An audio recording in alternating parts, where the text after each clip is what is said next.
ഗ്രാമത്തിന്റെ തിരക്കുകളിൽ നിന്നും അല്പം മാറി പച്ചപ്പ് നിറഞ്ഞ പാടങ്ങൾക്ക് അരികിലായി ഒരു പഴയ മൺവീടുണ്ട്. കാലപ്പഴക്കം കൊണ്ട് ഭിത്തികളിൽ വിള്ളലുകൾ വീണ ആ വീടിന് ഒരു വലിയ ചരിത്രം പറയാനുണ്ടായിരുന്നു. എല്ലാ ദിവസവും പുലർച്ചെ സൂര്യൻ ഉദിക്കുന്നതിനു മുൻപ് വിറയ്ക്കുന്ന കൈകളുമായി ആ വീടിന്റെ മുറ്റം അടിച്ചുവാരാൻ ഒരു വൃദ്ധ ഇറങ്ങി വരും. പേര് സരസ്വതി ദേവി. 70 വയസ്സിനോടടുത്തു പ്രായം. കുനിഞ്ഞ നടുവും വെളുത്ത മുടിയും കണ്ണുകളിൽ ഒരു വലിയ കടൽ പോലെ ഒളിപ്പിച്ചുവെച്ച സങ്കടങ്ങളുമാണ് അവരുടെ അടയാളങ്ങൾ.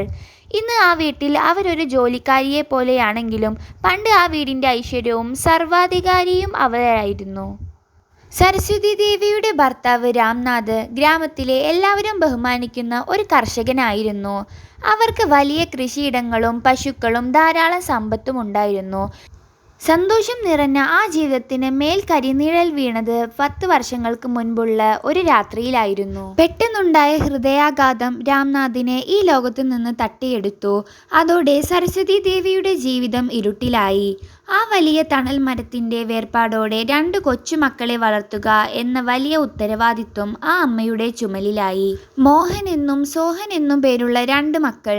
കുട്ടിക്കാലത്ത് അമ്മയുടെ മടിയിലല്ലാതെ അവർ ഒരിടത്തും ഇരിക്കുമായിരുന്നില്ല. അമ്മയുടെ സാമീപ്യം അത്രത്തോളം അവർ ആഗ്രഹിച്ചിരുന്നു. ഭർത്താവിന്റെ മരണശേഷം സരസ്വതി ദേവി അനുഭവിച്ച കഷ്ടപ്പാടുകൾ വിവരിക്കാൻ വാക്കുകൾ പോരാതെ വരും. വീട്ടിലാകെ 2 റൊട്ടികൾ മാത്രമുള്ള ദിവസങ്ങളിൽ മക്കൾക്ക് നൽകാനായി താൻ വയറു നിറയെ ആഹാരം കഴിച്ചുവെന്ന് അവർ കള്ളം പറയും. താൻ പട്ടിണി കിടക്കുമ്പോഴും മക്കളുടെ വയറും മനസ്സും നിറയ്ക്കാൻ അവർ ശ്രദ്ധിച്ചിരുന്നു. സ്വന്തം നിലങ്ങൾ നോക്കി നടത്തുന്നതിനൊപ്പം മറ്റുള്ളവരുടെ വീടുകൾ പാത്രം കഴുകിയും തുണി അലക്കിയും അവർ കൂലിപ്പണിക്ക് പോയി. കഠിനമായ വെയിലിലും മഴയത്തും അവർ ജോലി ചെയ്തത് തൻ്റെ മക്കൾ വലിയ നിലയിലെത്തണമെന്ന ഒരൊറ്റ ലക്ഷ്യത്തോടെയായിരുന്നു. എൻ്റെ മക്കൾ വലുതാകുമ്പോൾ എന്നെ നോക്കിക്കോളും, എനിക്കൊരു തണലാകും എന്ന് അവർ ഇടയ്ക്കിടെ പറയുമായിരുന്നു. കാലം കടന്നുപോയി. മക്കൾ 2 പേരും പഠിച്ചു വലുതായി. അവർ വീടിന്റെ ചുമതലകൾ ഏറ്റെടുത്തു. സരസ്വതി ദേവി വിചാരിച്ചത് തൻ്റെ പ്രയാസങ്ങളെല്ലാം ഫലം കണ്ടു എന്നാണ്. ഏതാനും വർഷങ്ങൾ കഴിഞ്ഞപ്പോൾ മക്കളുടെ വിവാഹം നടന്നു. മൂത്ത മകൻ മോഹൻ കവിതയെയും ഇളയ മകൻ സോഹൻ റീനയെയും വിവാഹം കഴിച്ചു. തുടക്കത്തിൽ വീട് മുഴുവൻ ചിരിയും കളിയും കൊണ്ട് നിറഞ്ഞിരുന്നു. ഒടുവിൽ തൻ്റെ കുടുംബം പൂർണ്ണമായി എന്ന് സരസ്വതി ദേവി സന്തോഷിച്ചു. എന്നാൽ ആ സന്തോഷത്തിന് അധികം ആയുസ്സുണ്ടായിരുന്നില്ല. പതുക്കെ പതുക്കെ മരുമക്കൾക്ക് ആ വൃദ്ധയുടെ സാന്നിധ്യം ഒരു ബുദ്ധിമുട്ടായി തോന്നി തുടങ്ങി. തങ്ങളെ നയിക്കേണ്ട അമ്മയെയല്ല, മറിച്ച് തങ്ങളുടെ ജീവിതത്തിൽ തടസ്സമാകുന്ന ഒരു ബാധ്യതയായിട്ടാണ് അവർ സരസ്വതി ദേവിയെ കണ്ടത്. അമ്മേ, ഇനി കുറച്ച് വിശ്രമിക്കൂ എന്ന് മക്കൾ സ്നേഹത്തോടെ പറഞ്ഞിരുന്ന കാലം പോയി. പകരം അമ്മ എന്തിനാണ് ഇങ്ങനെ വെറുതെ ഇരിക്കുന്നത് എന്ന ചോദ്യങ്ങൾ അവിടെ ഉയരാൻ തുടങ്ങി. അമ്മ അനുഭവിച്ച ത്യാഗങ്ങളെല്ലാം ആ പഴയ മൺവീടിന്റെ ചുവരുകളിൽ മാത്രം ഒതുങ്ങി നിന്നു. ആധുനികമായ ആഗ്രഹങ്ങളുള്ള മരുമക്കൾക്ക് മുന്നിൽ സരസ്വതി ദേവി എന്ന അമ്മ ഒരു പഴയ വസ്തുവിനെ പോലെയായി മാറി. തൻ്റെ ജീവിതത്തിലെ ഏറ്റവും വലിയ പോരാട്ടം തുടങ്ങാനിരിക്കുന്നതേയുള്ളൂ എന്ന് ആ പാവം അറിഞ്ഞിരുന്നില്ല. വീടിനുള്ളിലെ സന്തോഷത്തിന്റെ ചിരികൾ പതുക്കെ അടക്കം പറച്ചിലുകൾക്കും കുറ്റപ്പെടുത്തലുകൾക്കും വഴിമാറി. മരുമക്കളായ കവിതയ്ക്കും റീനയ്ക്കും സരസ്വതി ദേവിയുടെ സാന്നിധ്യം ഒരു വലിയ അസ്വസ്ഥ മാറി. മൂത്ത മരുമകൾ കവിത പലപ്പോഴും മോഹനെ തനിച്ച് കിട്ടുമ്പോൾ പരാതികൾ പറഞ്ഞു തുടങ്ങി. നോക്കൂ, നിങ്ങളുടെ അമ്മയ്ക്ക് ഇപ്പോൾ വയസ്സായി, ഒരു പണിയും എടുക്കാൻ വയ്യ, വെറുതെ വീട്ടിലിരിക്കുകയല്ലേ, നമുക്ക് സ്വസ്ഥമായി ഒരിടത്ത് പോകാൻ പോലും അമ്മ ഒരു തടസ്സമാണ്. ആദ്യം മോഹൻ ഇതൊന്നും ഗൗനിച്ചില്ലെങ്കിലും ദിവസേനയുള്ള കുറ്റപ്പെടുത്തലുകൾ അയാളുടെ മനസ്സിനെയും മാറ്റിമറിച്ചു. അമ്മ തനിക്ക് വേണ്ടി ചെയ്ത ത്യാഗങ്ങളെക്കാളും വലുതാണ് ഭാര്യയുടെ പരാതികളെന്ന് അയാൾ വിശ്വസിച്ചു തുടങ്ങി. മറുഭാഗത്ത് ഇളയ മരുമകൾ റീന സോഹനെ പ്രകോപിച്ചു കൊണ്ടിരുന്നു. ഏട്ടനും ഏട്ടത്തിയും സുഖമായി കഴിയുന്നു, പക്ഷേ അമ്മയുടെ എല്ലാ ചെലവുകളും എന്തിനാണ് നമ്മൾ വഹിക്കുന്നത്? മരുന്ന്, ആഹാരം, അങ്ങനെ എല്ലാത്തിനും നമ്മൾ പണം കളയാണോ എന്ന ചോദ്യം സോഹന്റെ ഉള്ളിൽ സ്വാർത്ഥതയുടെ വിത്തുകൾ പാകി. സ്നേഹം നിലനിന്നിരുന്ന ആ വീടിന്റെ മുറ്റത്ത് ഇപ്പോൾ പരിഹാസങ്ങളും ആക്ഷേപങ്ങളും മാത്രമാണ് മുഴങ്ങിക്കൊണ്ടിരുന്നത്. സരസ്വതി ദേവി ആകട്ടെ എല്ലാം മനസ്സിലുണ്ടായിരുന്നു എങ്കിലും മക്കളെ ഓർത്ത് മിണ്ടാതെയിരുന്നു. കാലം മാറുമ്പോൾ മക്കൾക്ക് വിവേകം വരും എന്ന് ആ അമ്മ വെറുതെ മോഹിച്ചു. എന്നാൽ അവർ പ്രതീക്ഷിച്ചതിലും ക്രൂരമായ ഒന്നായിരുന്നു വരാനിരുന്നത്. ഒരു ദിവസം മോഹനും സോഹനും ചേർന്ന് ഒരു തീരുമാനമെടുത്തു. വീടും പുരയിടവും വിഭജിക്കണം. ഗ്രാമത്തിലെ മുതിർന്ന ആളുകളെ വിളിച്ച് മുറ്റത്ത് ചർച്ചകൾ തുടങ്ങി. എന്താണ് സംഭവിക്കുന്നതെന്ന് പൂർണ്ണമായി മനസ്സിലാവാതെ സരസ്വതി ദേവി മുറ്റത്തെ ഒരു മൂലയിലിരുന്നു. തൻ്റെ ഭർത്താവിനൊപ്പം ചോര നീരാക്കി പടുത്തുയർത്തിയ ഓരോ മൺതരിയും മക്കൾ പങ്കിടുന്നത് അവർ നിസ്സഹായമായി നോക്കി നിന്നു. വന്നു. വയലുകൾ, പശുക്കൾ, ധാന്യങ്ങൾ എല്ലാം 2 തുല്യഭാഗങ്ങളായി വിഭജിക്കപ്പെട്ടു. തൻ്റെ ഹൃദയം പകുക്കുന്നത് പോലെയാണ് സരസ്വതീദേവിക്ക് തോന്നിയത്. എല്ലാം വിഭജിച്ച് കഴിഞ്ഞപ്പോൾ റീന ക്രൂരമായ ഒരു ചിരിയോടെ പറഞ്ഞു, "ഒരു കാര്യം കൂടി പങ്കുവെക്കാൻ ബാക്കിയുണ്ട്." എല്ലാവരും അത്ഭുതത്തോടെ നോക്കി. ഗ്രാമത്തിലെ ഒരു കാരണവർ ചോദിച്ചു, "ഇനി എന്താണ് ബാക്കിയുള്ളത്?" റീനയുടെ മറുപടി ഇടിത്തീ പോലെയായിരുന്നു. "അമ്മ." ഇത് കേട്ട് സരസ്വതീദേവിയുടെ ഉള്ളൊന്ന് പിടഞ്ഞു. 9 മാസം വയറ്റിൽ ചുമന്നു വളർത്തിയ മക്കൾക്ക് മുന്നിൽ താൻ ഒരു പങ്കുവെക്കാനുള്ള വസ്തുവായി മാറി അവർക്ക് വിശ്വസിക്കാനായില്ല. "അമ്മയെ എങ്ങനെ പങ്കുവെക്കും?" എന്ന ചോദ്യത്തിന് കവിത മറുപടി നൽകി. "6 മാസം അമ്മ ഞങ്ങളുടെ കൂടെ നിൽക്കും, അടുത്ത 6 മാസം സോഹൻ്റെ കൂടെ." സരസ്വതീദേവിയുടെ കണ്ണുകളിൽ നിന്ന് കണ്ണീർ നിൽക്കാതെ ഒഴുകി. എന്നാൽ മരുമക്കളുടെ ക്രൂരത അവിടെയും അവസാനിച്ചില്ല. കവിത വീണ്ടും പറഞ്ഞു, "ഒരു കാര്യമുണ്ട്. അമ്മ എവിടെ നിൽക്കുന്നോ അവിടെ വീട്ടുജോലികളെല്ലാം ചെയ്യണം. സൗജന്യമായി ഇവിടെ ഇരുന്ന് ആഹാരം കഴിക്കാൻ ഞങ്ങൾ ആരെയും അനുവദിക്കില്ല." വിറയ്ക്കുന്ന ശബ്ദത്തിൽ സരസ്വതീദേവി ചോദിച്ചു, "മക്കളെ, ഞാൻ നിങ്ങൾക്ക് അത്ര വലിയ ഭാരമാണോ?" പക്ഷേ ആ മുറ്റത്ത് ആരും ആ ചോദ്യത്തിന് മറുപടി നൽകിയില്ല. മുതിർന്നവർ പോലും മക്കളുടെ ധിക്കാരത്തിന് മുന്നിൽ നിശബ്ദരായി. സ്വന്തം മണ്ണിൽ സ്വന്തം മക്കൾക്ക് മുന്നിൽ ആ അമ്മയുടെ ജീവിതം 2 കഷ്ണങ്ങളായി മുറിക്കപ്പെട്ടു. ആ ദിവസം മുതൽ സരസ്വതീദേവി ആ വീട്ടിലെ അമ്മയല്ലാതായി. പകരം വിശ്രമമില്ലാത്ത ഒരു വീട്ടുജോലിക്കാരിയായി അവർ പരിഗണിക്കപ്പെട്ടു. വിഭജനത്തിനു ശേഷമുള്ള സരസ്വതീദേവിയുടെ ജീവിതം നരകതുല്യമായിരുന്നു. ആ പഴയ മൺവീട് ഇപ്പോൾ 2 ഭാഗങ്ങളായി മാറിയിരിക്കുന്നു. അതുപോലെ തന്നെ അവരുടെ ജീവിതവും. ഉടമസ്ഥയായിരുന്ന വീട്ടിൽ അവർക്ക് ഇപ്പോൾ ലഭിച്ചിരിക്കുന്നത് ഒരു വീട്ടുജോലിക്കാരിയുടെ സ്ഥാനമാണ്. ആദ്യത്തെ 6 മാസം മൂത്ത മകൻ മോഹൻ്റെ കൂടെ കഴിയണമെന്നായിരുന്നു തീരുമാനം. തണുപ്പുകാലത്തിൻ്റെ തുടക്കമായിരുന്നു അത്. പുലർച്ചെ 4 മണിക്ക് ഗ്രാമം മുഴുവൻ മഞ്ഞിൽ പുതഞ്ഞു കിടക്കുമ്പോൾ വിറയ്ക്കുന്ന ശരീരവുമായി സരസ്വതീദേവി എഴുന്നേൽക്കും. അവരുടെ കൈകൾ തണുപ്പ് കൊണ്ട് മരവിച്ചിട്ടുണ്ടാകും. എങ്കിലും അടുപ്പ് കത്തിക്കാനായി വിറക് കഷ്ണങ്ങൾ പെറുക്കുന്നത് അവർക്ക് മുടങ്ങാൻ കഴിയില്ല. അല്പം വൈകിയാൽ അടുക്കളയിൽ നിന്ന് കവിതയുടെ കടുത്ത ശബ്ദമുയരും.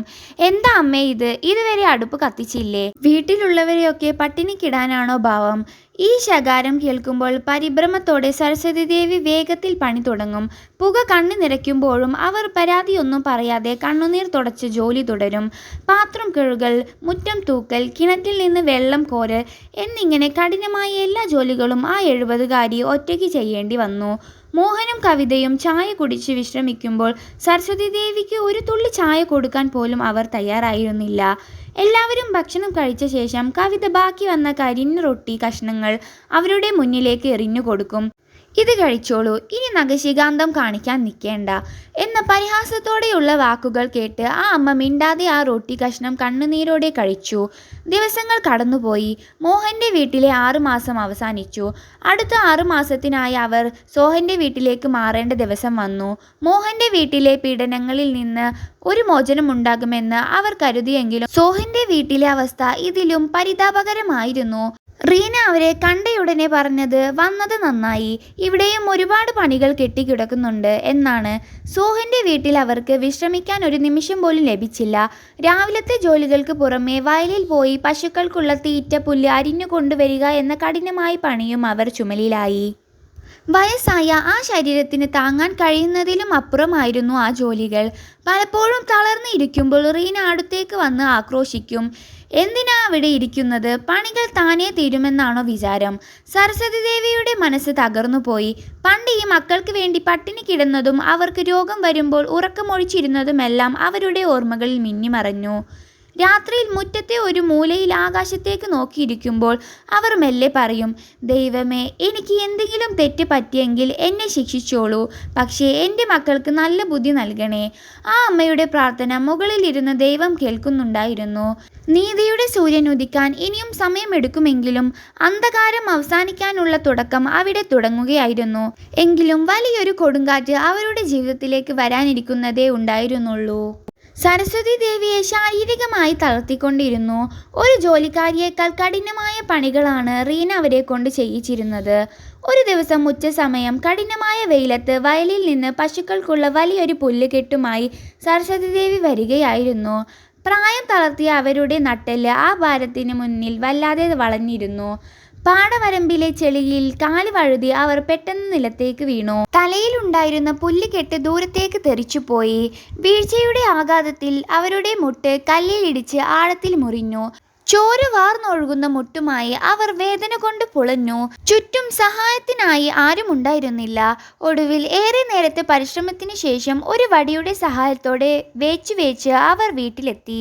മുറ്റം തൂത്തുകൊണ്ടിരുന്ന റീന അവരെ കണ്ടയുടനെ ദേഷ്യപ്പെടാൻ തുടങ്ങി. ഇത്രയും നേരം എവിടെയായിരുന്നു? വഴിയിൽ എവിടെയെങ്കിലും ഉറങ്ങിപ്പോയോ? സരസ്വതി ദേവി വിറയ്ക്കുന്ന ശബ്ദത്തിൽ പറഞ്ഞു. മോളെ, വഴിയിൽ ഒന്ന് വീണുപോയി. മുട്ടിൽ നല്ല മുറിവുണ്ട്. ഒന്ന് നടക്കാൻ പോലും വയ്യ. എന്നാൽ ആ വാക്കുകൾ കേട്ടപ്പോൾ റീനയ്ക്ക് ദയ തോന്നിയില്ല. വീണാൽ എന്താ, മുറിവുണ്ടെന്ന് കരുതി പണിയെടുക്കാതിരിക്കാൻ പറ്റുമോ? വേഗം പോയി പശുക്കൾക്കുള്ള തീറ്റ കൊടുക്ക് എന്നായിരുന്നു മറുപടി. അന്ന് രാത്രി സരസ്വതി ദേവിക്ക് ഉറങ്ങാൻ കഴിഞ്ഞില്ല. മുറിവേറ്റ കാലിലെ വേദനയേക്കാൾ അവരുടെ ഉള്ളം പൊള്ളിച്ചത് മക്കളുടെയും മരുമക്കളുടെയും അവഗണനയായിരുന്നു. തണുത്ത കാറ്റടിക്കുന്ന മുറ്റത്തെ ആ പഴയ കട്ടിലിൽ കിടന്ന് അവർ ആകാശത്തേക്ക് നോക്കി. കണ്ണുനീർ കവിളിലൂടെ ഒലിച്ചിറങ്ങുന്നുണ്ടായിരുന്നു. ഭഗവാനെ, ഈ ലോകത്ത് അമ്മയുടെ സ്നേഹത്തിന് യാതൊരു വിലയുമില്ലേ എന്നവർ മനം നൊന്ത് ചോദിച്ചു. അകത്തെ മുറിയിൽ മക്കൾ സുഖമായി ഉറങ്ങുമ്പോൾ ആ അമ്മ മാത്രം പുറത്ത് വേദന കൊണ്ട് പുളയുകയായിരുന്നു. അതേസമയം ഗ്രാമത്തിലെ അമ്പലത്തിൽ നിന്ന് സന്ധ്യാരാധനയുടെ മണിമുഴക്കം കേൾക്കുന്നുണ്ടായിരുന്നു. അത് ദൈവത്തിന്റെ ആശ്വാസവാക്കുകൾ പോലെ സരസ്വതി ദേവിക്ക് തോന്നി. അവർ അറിഞ്ഞിരുന്നില്ല അവരുടെ ജീവിതത്തിലെ ഏറ്റവും വലിയ കാത്തിരിപ്പിന് വിരാമമിട്ടുകൊണ്ട് ഒരു വലിയ മാറ്റം ആ രാത്രിയിൽ സംഭവിക്കാൻ പോവുകയാണെന്ന്. ഗ്രാമത്തിന്റെ അതിർത്തിയിൽ ഒരു കാർ വന്നു നിന്നു. ആ ഗ്രാമത്തിലേക്ക് വളരെ അപൂർവമായേ കാറുകൾ വരാറുള്ളൂ. അതുകൊണ്ട് തന്നെ ഗ്രാമവാസികൾ കൗതുകത്തോടെ നോക്കി നിന്നു. കാറിൽ നിന്ന് സുമുഖനായ ഒരു യുവാവ് ഇറങ്ങി. ഏകദേശം 35 വയസ്സ് പ്രായം. അവന്റെ മുഖത്ത് യാത്രയുടെ തളർച്ചയുണ്ടായിരുന്നെങ്കിലും കണ്ണുകളിൽ ഒരു വലിയ തിരച്ചിലിന്റെ ആകാംക്ഷയുണ്ടായിരുന്നു. അവൻ നേരെ ഗ്രാമത്തിലെ അമ്പലത്തിലേക്കാണ് നടന്നത്. അമ്പലത്തിലെ പൂജാരി അവനെ കണ്ടപ്പോൾ ചോദിച്ചു, മകനെ, ഈ രാത്രിയിൽ നീ ആരെയാണ് അന്വേഷിക്കുന്നത്? ആ യുവാവ് കുറച്ചുനേരം നിശബ്ദനായി നിന്നു. പിന്നെ വിറയ്ക്കുന്ന ശബ്ദത്തിൽ പറഞ്ഞു, ഞാൻ സരസ്വതി ദേവിയെ തിരഞ്ഞു വന്നതാണ്. അവർ ഇവിടെയുണ്ടോ? പൂജാരിക്ക് അത്ഭുതമായി. ആ യുവാവിന്റെ കണ്ണുകൾ നിറഞ്ഞിരുന്നു. അവൻ വീണ്ടും പറഞ്ഞു, പതിറ്റാണ്ടുകൾക്ക് മുൻപ് മേളയിൽ വെച്ച് നഷ്ടപ്പെട്ടുപോയ അവരുടെ മകൻ അർജുനാണ് ഞാൻ. ഈ വാർത്ത ഗ്രാമത്തിൽ ഒരു കൊടുങ്കാറ്റ് പോലെ പടരാനിരിക്കുകയായിരുന്നു. സരസ്വതി ദേവിയുടെ പ്രാർത്ഥനകൾ ദൈവം കേട്ടു തുടങ്ങിയിരുന്നു. അമ്പലത്തിലെ പൂജാരി ആ യുവാവിന്റെ വാക്കുകൾ കേട്ട് സ്തംഭിച്ചു നിന്നുപോയി. സരസ്വതി ദേവിയുടെ മകൻ അർജുനോ? പക്ഷേ അവർക്ക് മോഹൻ, സോഹൻ എന്നിങ്ങനെ 2 മക്കളല്ലേ ഉള്ളൂ? പൂജാരി സംശയത്തോടെ ചോദിച്ചു. ആ യുവാവ്, അതായത് അർജുൻ, ഒരു ദീർഘനിശ്വാസത്തോടെ തന്റെ കഥ പറഞ്ഞു തുടങ്ങി. വർഷങ്ങൾക്ക് മുൻപ് സരസ്വതി ദേവിയുടെ ഭർത്താവ് രാംനാഥ് ജീവിച്ചിരുന്ന കാലത്ത് നടന്ന ഒരു ദുരന്തമായിരുന്നു അത്. അന്ന് അർജുന് വെറും 5 വയസ്സായിരുന്നു പ്രായം. ഗ്രാമത്തിലെ ഉത്സവത്തിനിടയിലുണ്ടായ വലിയ തിരക്കിൽ അവൻ അമ്മയുടെ കൈവിട്ടുപോയി. ഗ്രാമം മുഴുവൻ അന്ന് അവനെ തിരഞ്ഞെങ്കിലും കണ്ടെത്താനായില്ല. ഒടുവിൽ എല്ലാവരും വിചാരിച്ചത് അർജുൻ മരിച്ചുപോയി എന്നാണ്. എന്നാൽ സത്യം മറ്റൊന്നായിരുന്നു. മേളയിൽ കരഞ്ഞുകൊണ്ട് നിന്ന ആ കൊച്ചു ബാലനെ നഗരത്തിലെ ഒരു വലിയ വ്യാപാരി കണ്ടെത്തുകയും കൂടെ കൂട്ടുകയും ചെയ്തു. അദ്ദേഹം അർജുനെ സ്വന്തം മകനെ പോലെ വളർത്തി, നല്ല വിദ്യാഭ്യാസം നൽകി. അർജുൻ വളർന്ന് വലിയൊരു ബിസിനസ്സുകാരനായി മാറി. പക്ഷേ എത്രയൊക്കെ സമ്പത്തുണ്ടായാലും അവൻ്റെ മനസ്സിൽ ആ പഴയ വീടിൻ്റെയും അമ്മയുടെയും ഓർമ്മകൾ മായാതെ നിന്നു. മണ്ണുകൊണ്ടുള്ള വീട്, തന്നെ സ്നേഹിച്ചിരുന്ന അമ്മ, ഗ്രാമത്തിലെ അമ്പലം, ഇതെല്ലാം അവൻ്റെ സ്വപ്നങ്ങളിൽ ഇടയ്ക്കിടെ കടന്നു വന്നു. ഒടുവിൽ തൻ്റെ വേരുകൾ തേടിയുള്ള ദീർഘമായ യാത്രയ്ക്ക് ശേഷമാണ് അവൻ ഇന്ന് ഈ ഗ്രാമത്തിൽ എത്തിയിരിക്കുന്നത്. അർജുൻ്റെ കഥ കേട്ടപ്പോൾ പൂജാരിയുടെ കണ്ണു നിറഞ്ഞു. അദ്ദേഹം സങ്കടത്തോടെ പറഞ്ഞു, മകനെ, നിന്റെ അമ്മ ജീവനോടെയുണ്ട്. പക്ഷേ നീ അറിയുന്ന ഒരു പഴയ സരസ്വതിയല്ല അവർ ഇന്ന്. നീ വന്നത് വലിയൊരു അത്ഭുതം തന്നെയാണ്. പക്ഷേ നിന്റെ അമ്മയുടെ അവസ്ഥ കണ്ടാൽ നിന്റെ ഹൃദയം തകരും. പൂജാരി സരസ്വതി ദേവി മക്കളിൽ നിന്നും മരുമക്കളിൽ നിന്നും അനുഭവിക്കുന്ന ക്രൂരതകളെക്കുറിച്ചും ആ അമ്മ ഇപ്പോൾ ഒരു വീട്ടുജോലിക്കാരിയെ പോലെ കഴിയുന്നതിനെക്കുറിച്ചും അർജുനോട് വിശദീകരിച്ചു. അമ്മയ്ക്ക് ഒരു നേരത്തെ ഭക്ഷണം പോലും സ്നേഹത്തോടെ ലഭിക്കുന്നില്ലെന്നും മുറിവേറ്റ കാലുമായി അവർ കഷ്ടപ്പെടുകയാണെന്നും അറിഞ്ഞപ്പോൾ അർജുൻ്റെ ഉള്ളം വെന്തു. അവൻ്റെ കണ്ണുകളിൽ സങ്കടവും രോഷവും ഒരുപോലെ നിറഞ്ഞു. എൻ്റെ അമ്മ ഇപ്പോൾ എവിടെയുണ്ട്? അവൻ വിറയ്ക്കുന്ന ശബ്ദത്തിൽ ചോദിച്ചു. പൂജാരി ചൂണ്ടിക്കാണിച്ച സോഹന്റെ വീട്ടിലേക്ക് അർജുൻ നടന്നു. ഇരുട്ട് വീണ ഗ്രാമവേദിയിലൂടെ അവൻ വേഗത്തിൽ നടക്കുമ്പോൾ അവൻ്റെ മനസ്സിൽ പഴയ ഓർമ്മകൾ തിര തല്ലുകയായിരുന്നു. അവൻ സോഹന്റെ വീടിന്റെ മുറ്റത്ത് എത്തിയപ്പോൾ കണ്ട കാഴ്ച ഹൃദയഭേദകമായിരുന്നു.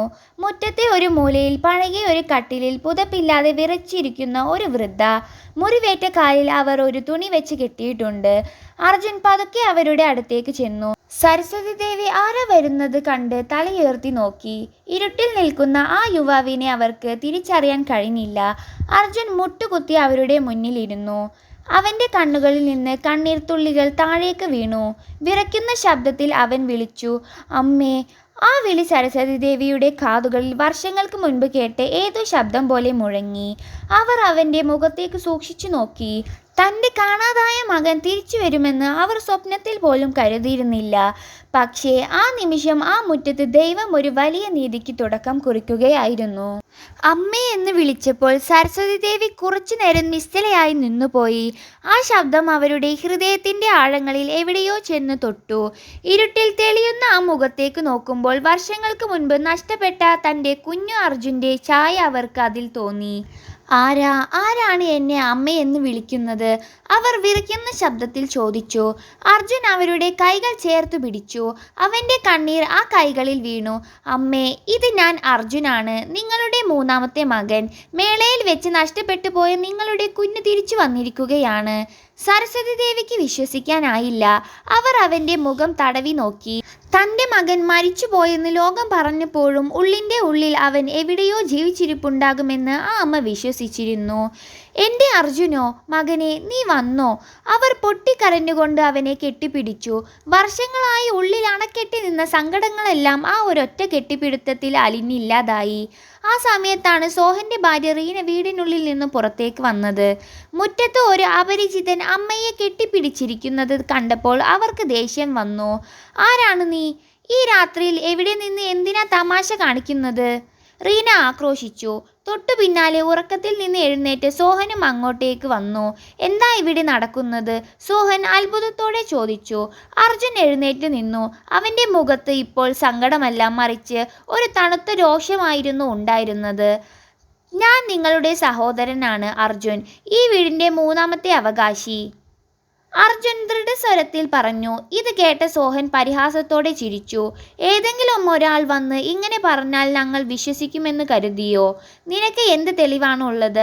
അർജുൻ തൻ്റെ കീശയിൽ നിന്ന് വളരെ പഴയതും മങ്ങിയതുമായ ഒരു വെള്ളി കൊലുസ് പുറത്തെടുത്തു. അവൻ അത് അമ്മയുടെ നേരെ നീട്ടി. ആ കൊലുസ് കണ്ടതും സരസ്വതി ദേവിയുടെ കണ്ണുകൾ വിടർന്നു. അവർ വിറയ്ക്കുന്ന കൈകളോടെ അത് വാങ്ങി. ഇത് എൻ്റെ അർജുൻ്റെ കൊലുസാണ്.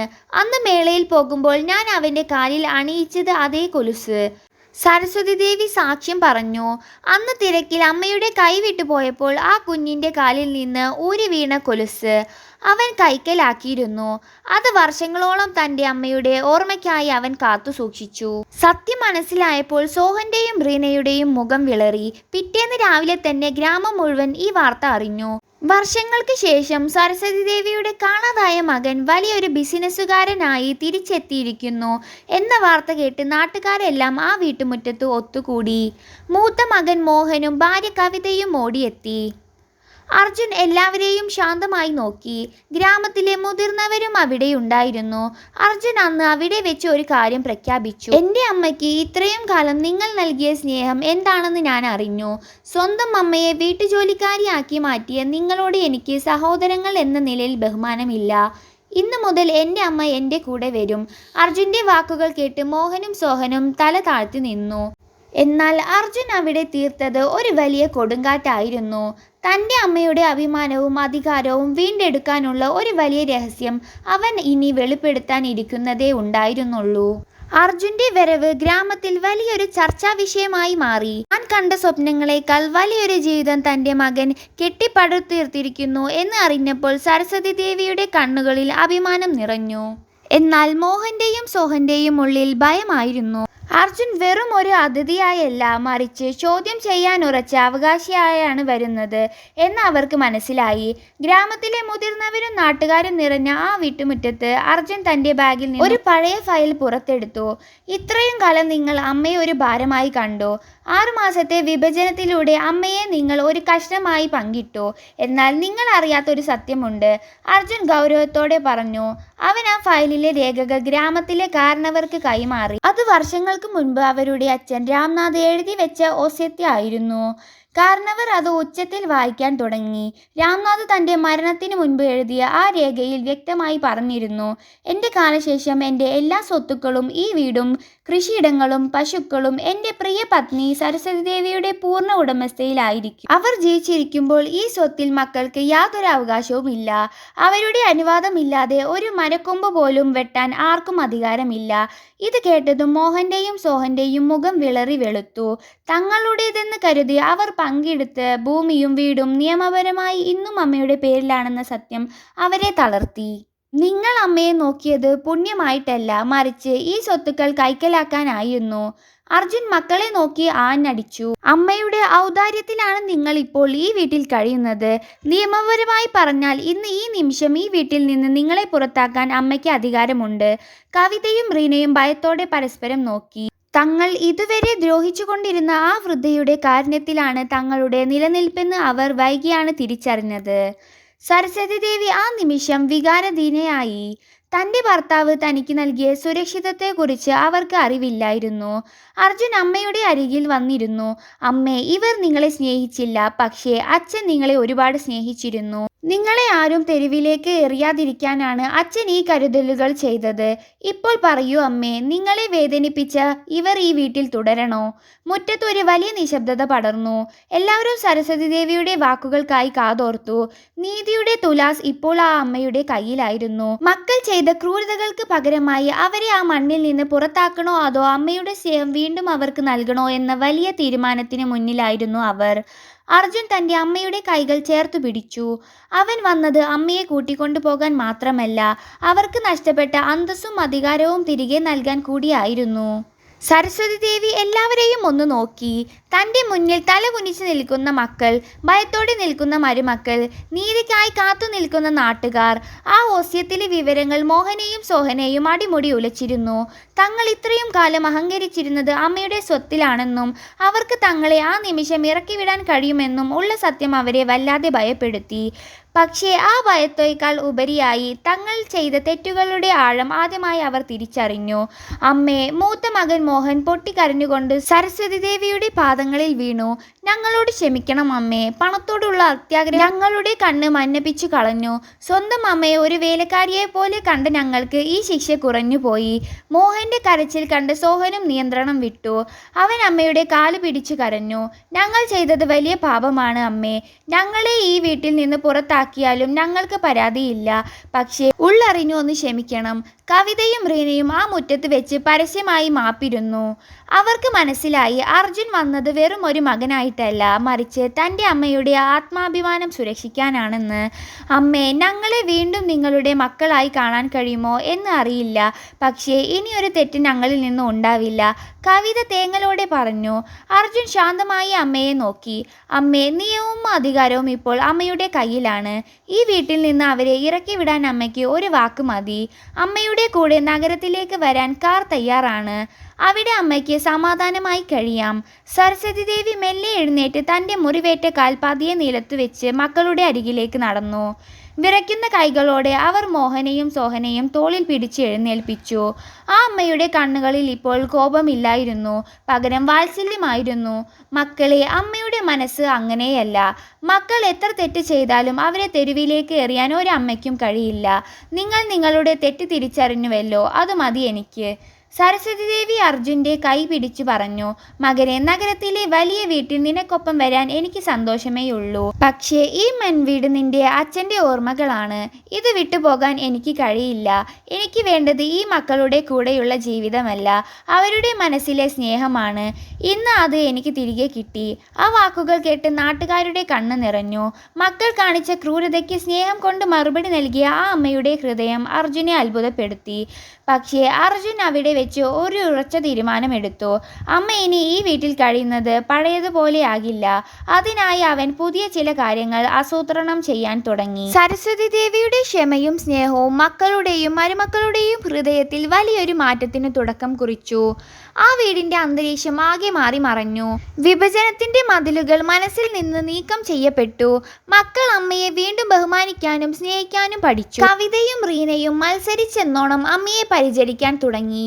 കാലിലെ മുറിവ് ഉണങ്ങുന്നത് വരെ അവർ അമ്മയെ ഒരു ജോലിയും ചെയ്യാൻ അനുവദിച്ചില്ല. പണ്ട് അമ്മയുടെ മുന്നിലേക്ക് റൊട്ടി എറിഞ്ഞു കൊടുത്തിരുന്ന കവിത ഇന്ന് സ്നേഹത്തോടെ ആഹാരം വാരിക്കൊടുത്തു. റീന അമ്മയുടെ കാലുകൾ തടവി കൊടുക്കുകയും അവരോടൊപ്പം ഇരുന്ന് പഴയ കഥകൾ കേൾക്കുകയും ചെയ്തു. അർജുൻ ഏതാനും ആഴ്ചകൾ കൂടി ഗ്രാമത്തിൽ തന്നെ തങ്ങി. അവൻ വെറുതെ ഇരിക്കുകയായിരുന്നില്ല. അച്ഛൻ്റെ ഒസ്യത്ത് പ്രകാരം വീടിൻ്റെയും ഭൂമിയുടെയും പൂർണ്ണ നിയന്ത്രണം അവൻ അമ്മയെ പേരിലാണ് ഉറപ്പുവരുത്തി. ഗ്രാമത്തിലെ രജിസ്റ്റർ ഓഫീസിൽ പോയി രേഖകളെല്ലാം ശരിയാക്കി. ഇനി ഒരിക്കലും അമ്മയ്ക്ക് നേരെ ഒരു ഭീഷണി ഉണ്ടാകില്ലെന്ന് അവൻ ഉറപ്പിച്ചു. അമ്മയുടെ ചികിത്സയ്ക്കായി നഗരത്തിൽ നിന്ന് ഡോക്ടറെ വരുത്തി. നല്ല വസ്ത്രങ്ങളും ഭക്ഷണവും മരുന്നുകളും ആ വീട്ടിൽ സുലഭമായി. ഒരു ദിവസം അർജുൻ തൻ്റെ സഹോദരന്മാരെയും മരുമക്കളെയും വിളിച്ചുകൂട്ടി ഒരു കാര്യം പറഞ്ഞു. അമ്മ നിങ്ങളോട് ക്ഷമിച്ചു. അത് അമ്മയുടെ വലിയ മനസ്സ്. പക്ഷേ ഇനി ഒരു തവണ കൂടി അമ്മയുടെ കണ്ണു നിറഞ്ഞാൽ ഈ വീടും പുരയിടവും സർക്കാരിലേക്ക് വിട്ടുകൊടുക്കാൻ ഞാൻ അമ്മയെ കൊണ്ട് ഒപ്പിടുവിപ്പിക്കും. അച്ഛൻ്റെ ഓസ്യത്തിൽ അതിനുള്ള വ്യവസ്ഥയുണ്ട്. നിങ്ങൾക്ക് ഈ വീട്ടിൽ താമസിക്കാം. പക്ഷേ അത് അമ്മയുടെ കാരുണ്യത്തിലാണെന്ന് എപ്പോഴും ഓർമ്മ വേണം. മോഹനും സോഹനും വിനയത്തോടെ അത് സമ്മതിച്ചു. അവർക്ക് ഇപ്പോൾ വേണ്ടത് സ്വത്തല്ല, മറിച്ച് തങ്ങൾ നഷ്ടപ്പെടുത്തിയ അമ്മയുടെ സ്നേഹമാണെന്ന് അവർ അർജുനോട് പറഞ്ഞു. അതിനിടയിൽ അർജുൻ ഗ്രാമത്തിൽ മറ്റൊരു വലിയ പദ്ധതിക്ക് തുടക്കം കുറിച്ചു.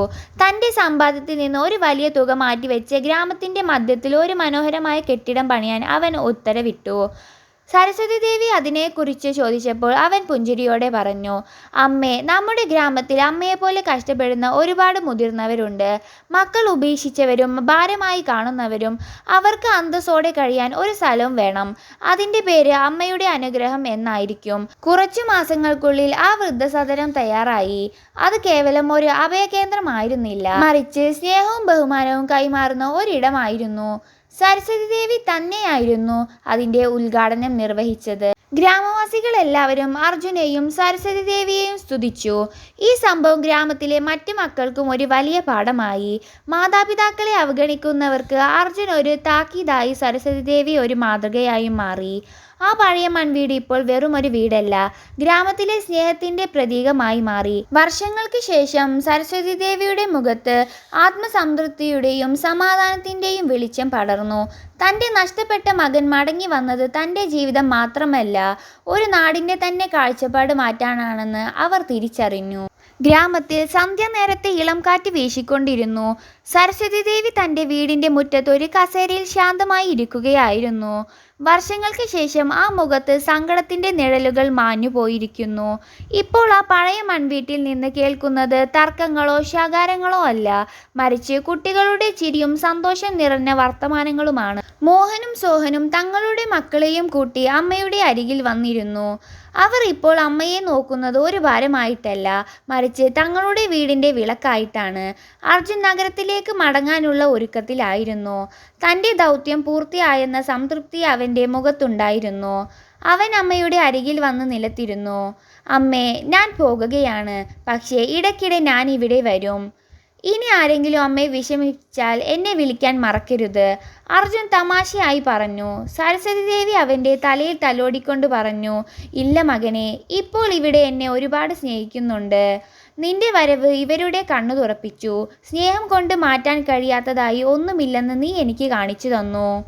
അർജുൻ പണി കഴിപ്പിച്ച അമ്മയുടെ അനുഗ്രഹം എന്ന വൃദ്ധസദനം ഇന്ന് ആ ഗ്രാമത്തിലെ ഏറ്റവും പുണ്യമായ സ്ഥലമാണ്. അവിടെയുള്ള ഓരോ മുതിർന്നയാളും സരസ്വതി ദേവിയെ കാണാൻ വരും. മക്കളാൽ അവഗണിക്കപ്പെട്ട പലർക്കും അവിടെ ഒരു പുതിയ ജീവിതം ലഭിച്ചു.